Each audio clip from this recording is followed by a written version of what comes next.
Hey everybody, Anthony here, of course, doing a checkup. Today is May 24th, 2025, and I wanted to hop on and talk about some of the appointments I had this month and some results. Um, I've had 2 cancer appointments this month, one local, one out of state. Luckily, the out of state one we were able to do virtually. Um, I did blood work this month as well, 13 vials as a matter of fact. So I was actually feeling a little bit lightheaded after getting that much blood drawn. And then had a heart appointment too, or a heart test. And next week I see the eye doctor just to go over everything there. And hopefully after that, I'm doctor free for a few months until the next round of blood work, or unless things out of nowhere progressively change. But as it stands now, for those of you that have been following me, or those of you who are new, I did 130 days of chemo treatment, targeted therapy. It was a pill form.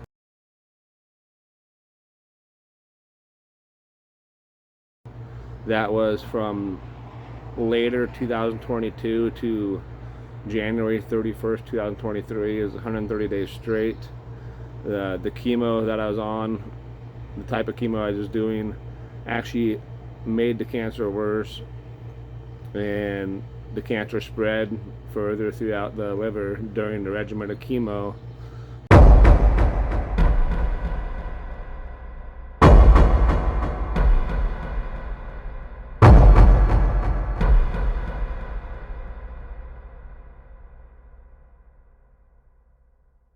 Few clips you just seen of the sunitinib pills, that was just a quick Google search. What you're about to see next is a ChatGPT questions and answers about that particular type of chemo I was on, the sunitinib, I don't know how to pronounce it properly. And then it'll also talk about the side effects and damages that were not listed or were not told about when I asked questions. They told me targeted therapies, which sunitinib is a targeted therapy. It's not traditional chemo. They told me the side effects weren't as bad or as harmful, and you'll see that they were complete full of shit on that.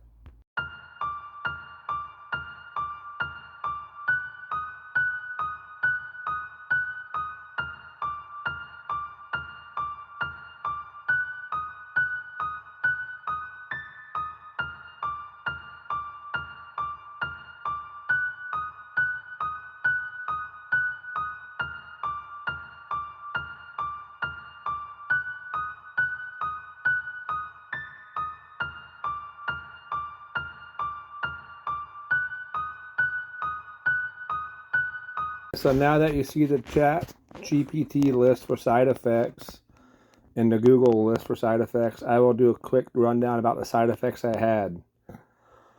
Oh, goodness. I had heart problems, fibrillation, seizure activities. Towards the end of the chemo regimen, I started urinating blood because my kidney was having problems. My left kidney, as a matter of fact. So I've actually went in for 3 different ureteral stent surgeries, so I could even go to the bathroom during that whole time period because of the damages treatment did to me.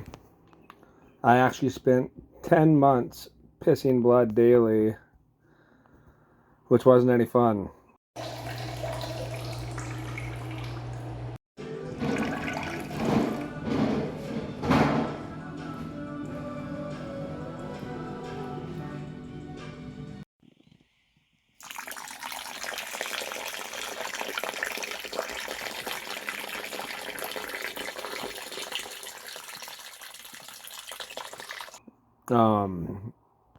Men aren't designed to do that, by the way. I can laugh at it now, but at the time it was miserable and it was painful. So, like I've stated many times, is I was, for the longest time, scared I was going to die from a heart problem than the cancer. And now I'm not scared of either one. With all that being said, the next thing I'm going to post after this is a quick study. It's actually a screen recording from a study I found online of more side effects that weren't even talked about on Google, ChatGPT, or by any oncologist that I had seen. And it's no wonder why I have issues that I have nowadays because of the damages treatment did. And so in this particular study that's coming up, it talks about how sunitinib malate, sutent for short, fries males' testicles. And so I don't produce, I can't produce, I'm shoot blanks. My test levels were like really, really low, all thanks to chemo, those pills. And the saddest part about it is I could feel myself mentally declining quicker than shit. I was getting depressed, I was suicidal. I felt like I was losing my marbles, like my brain, like it was just going to mush. And it turns out that is because my hormones were going to shit. My levels went from whatever normal is or was at the time to my testosterone levels dropped down to 240 at their lowest, which I was compared to a 12-year-old girl when my levels were that low.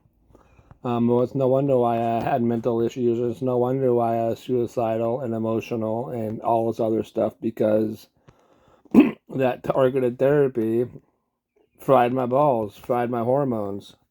So far as I know, and what I've been tested, I shoot blanks and I can't even have kids.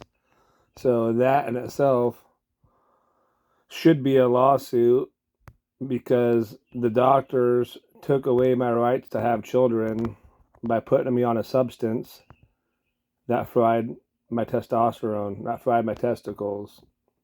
And they knew about it. They just didn't say anything because this study was put out before I hopped on treatment. I just didn't find the study till after treatment. So this particular study was done and written on May 20th, 2009, which is 12 or 13 years prior to me hopping on sunitinib malate for treatment. So the fact that this study was done 13 years or 12 years before me taking the pills, you would think the doctors, oncologists, would know about this study and tell their patients about this study and not push their male patients to take this particular drug, knowing how harmful it is and how bad it is. I myself don't ever want to do any type of chemotherapy ever again due to how bad I had it on this particular drug.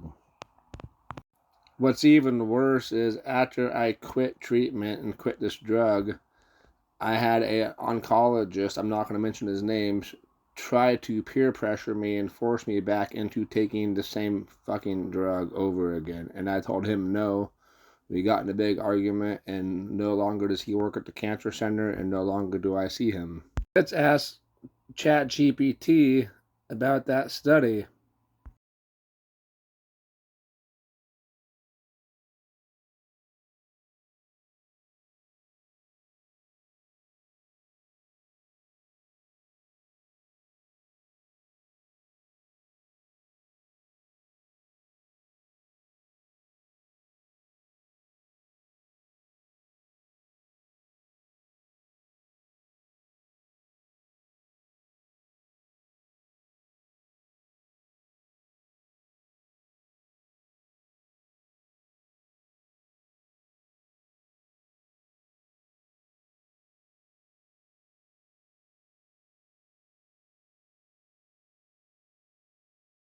The saddest part about all of this, though, is the fact that the treatment I was on fried my testosterone, fried my ability to have kids, and this, what makes matters worse is I kept telling my doctors, primary doctors, oncologist team, everybody I worked with, I told them that I felt like shit, my hormones were dropping.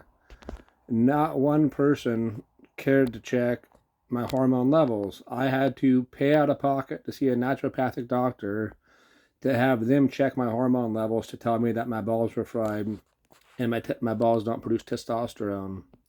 So from an insurance standpoint and a doctor standpoint, they paid to fuck me up, pardon my language, but they won't pay to fix me. It goes back to how broken our system is. So I actually quit treatment, Western medicine treatment, through the oncologist office, January 31st, 2023. That was my last day taking one of those poisonous pills.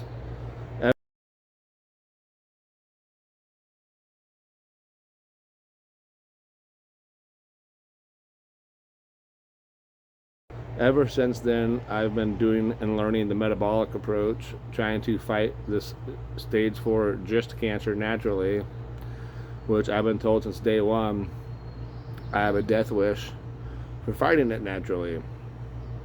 There's been nobody on planet Earth that deals with GIST cancer, which is gastrointestinal stromal tumor, it's a rare sarcoma, that's had success naturally. And I've been told this by every oncologist I've seen.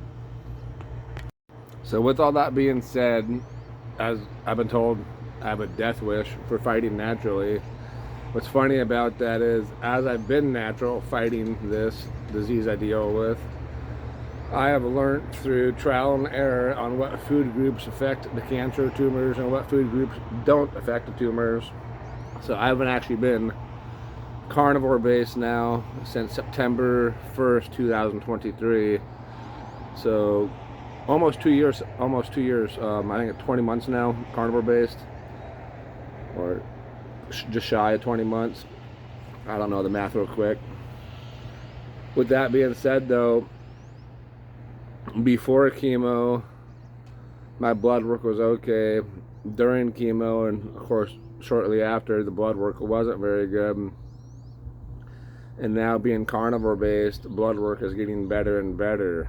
With the 13 vials that we just did this last week or a few weeks ago, my oncologist team was actually really surprised on the results I have. If I could figure out how to get them off my MyChart, I will screenshot it or screen record it somehow or another. I'll get it off my MyChart and try to get it uploaded into this clip so you guys can see.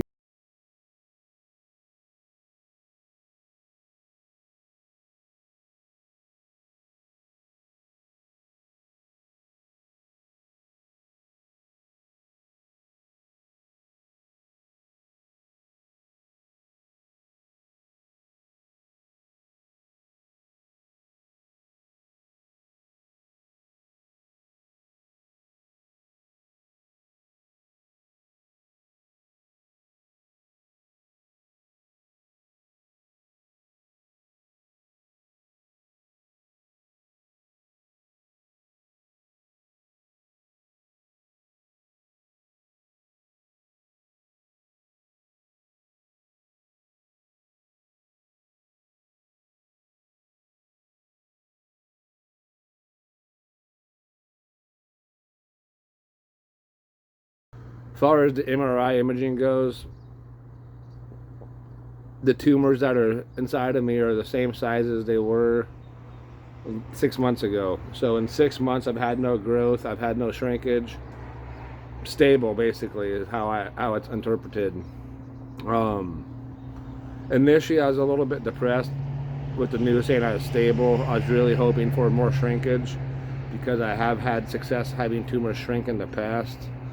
But honestly, stable's good. If I could put my body into a state to become stable the rest of my life and just live with tumors inside of me that aren't growing, that's still a victory in my mind. That's still a win in my mind because I'm ahead of the diseases inside of me. Now, if I progressively get worse or things change, of course I'll have to either hop on some type of treatment, which I don't want to. I don't have any reason to right now. Or plan B, which I'd rather do plan B, is go back to what I was doing 8, 9, 10 months ago, which is when I had success shrinking tumors. But I just couldn't keep the regimen up that I was doing. The one thing I want to mention real quick, which I kind of find funny, and I still have not gotten a straight answer out of anybody on this, is since day one when I found out about the tumors and the tumors are cancerous, which, let me rewind that real quick. I had surgery July 27th, 2023, where they cut me open.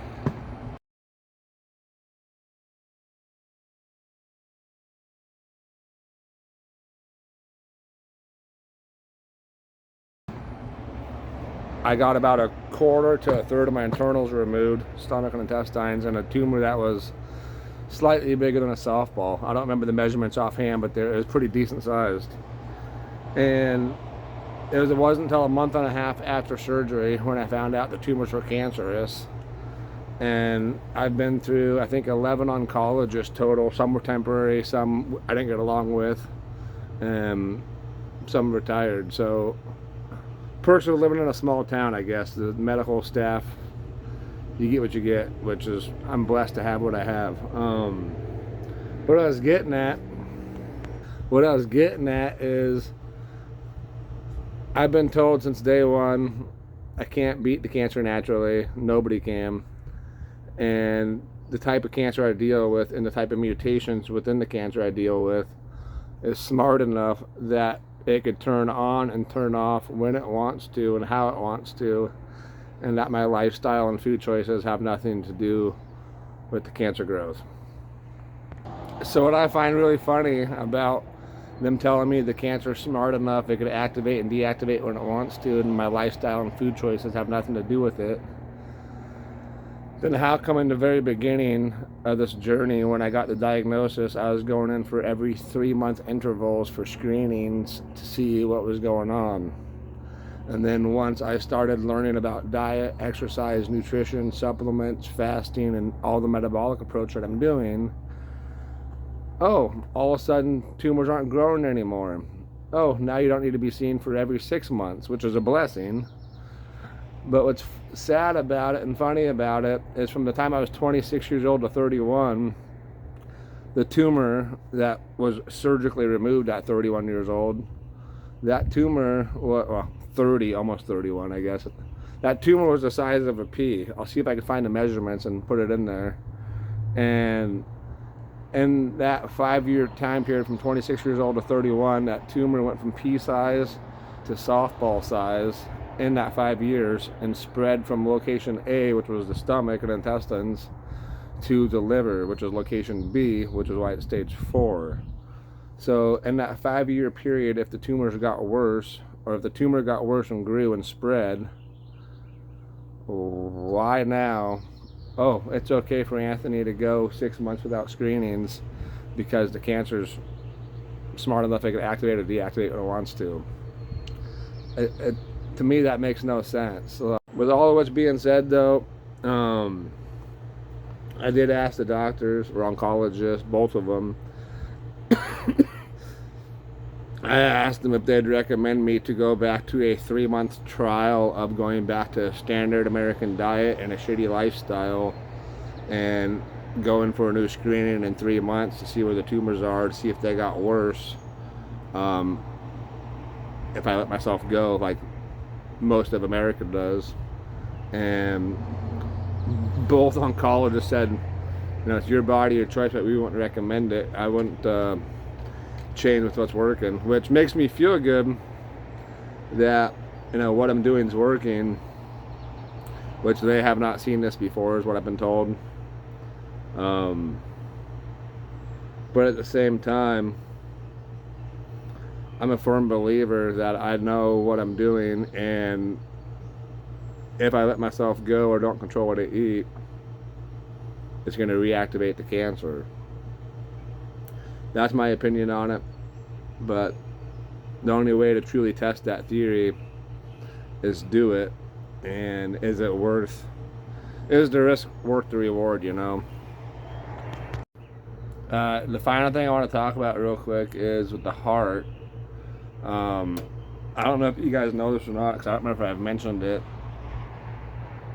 I have in my heart an aortic vessel, or an aortic something, and it has an enlarged spot. So with the heart test the other week, I got results back that it hasn't gotten any bigger, which is a blessing, because if that enlarged spot, the aortic vessel, aortic, whatever it is. If it ever gets bigger, I have to go in for a stent, to put a stent in my heart or in that vessel to make sure it doesn't burst. So that's a blessing. Speaking of hearts too, I'm really blessed and thankful to be on this carnivore diet, because I dealt with seizure activity and AFib activity all my life, starting about 17, 18 years old. And of course, during chemo times, it got progressively worse. Even before chemo, it got progressively worse. And now, since I've been carnivore based since September of 2023, no more seizures, no more afibrillation, no more convulsions, and it is amazing and a blessing to feel like a freaking human again. You know, for the longest time, I was scared I was going to die from a heart attack or a seizure before the cancer killed me. And now, I'm not scared of either one. And I'm not scared of the cancer, and I'm not scared of the heart problem, because I've learned to control both. Or let me rephrase that. I have learned to put my body into an environment and in a state where it can control everything it needs to control and heal what it needs to heal.